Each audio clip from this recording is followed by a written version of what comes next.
A 21-year-old woman comes to the office because of progressive fatigue, which has been affecting her ability to perform well in college.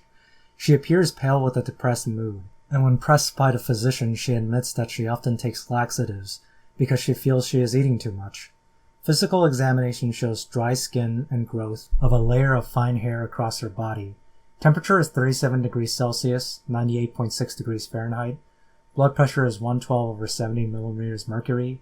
Pulse is 68 per minute, and respirations are 17 per minute. BMI is 16.5 kilograms per meter squared. Which of the following is the most likely diagnosis? Choice A, major depressive disorder. Choice B, bulimia nervosa. Choice C, anorexia nervosa. Choice D, hypothyroidism. Choice E, body dysmorphic disorder. Or choice F, factitious disorder. I'll wait 5 seconds and answer the question.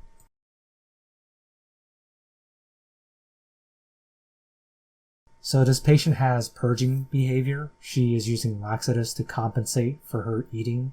And she also has these symptoms where she has dry skin, lanugo, which is the growth of fine hair, and a low BMI, less than 18.5. So that qualifies her for choice C, anorexia nervosa. In some other patients, you might also see things like forced vomiting, and you'll get things like Russell's sign, which are basically marks on the back of her hand that indicates that she's been forcing herself to vomit. And she would also have eroded enamel on her teeth, and probably hypokalemia. The most important takeaway I would say here is for you to remember the 18.5 BMI cutoff. Usually when questions want you to choose between bulimia and anorexia, they're pretty clear about where the BMI lies.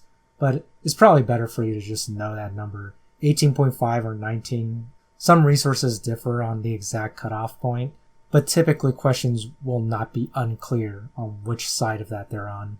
So looking over the other answer choices here, choice A, major depressive disorder.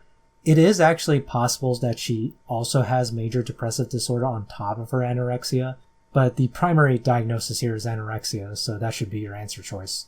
Choice B, bulimia. As mentioned, bulimia typically has normal or high BMI. That's the main way you would differentiate them on exam. Choice D, hypothyroidism. The dry skin and the fatigue fit, but you just have so many other clues in this vignette that point to anorexia, lanugo, low BMI, purging behaviors. None of those are in hypothyroidism. Choice E, body dysmorphic disorder. Basically, patients with this will have an obsession over some perceived flaw in their body, and they'll obsess over it. Classically, it'll be something like they check themselves in the mirror all the time, several hours a day.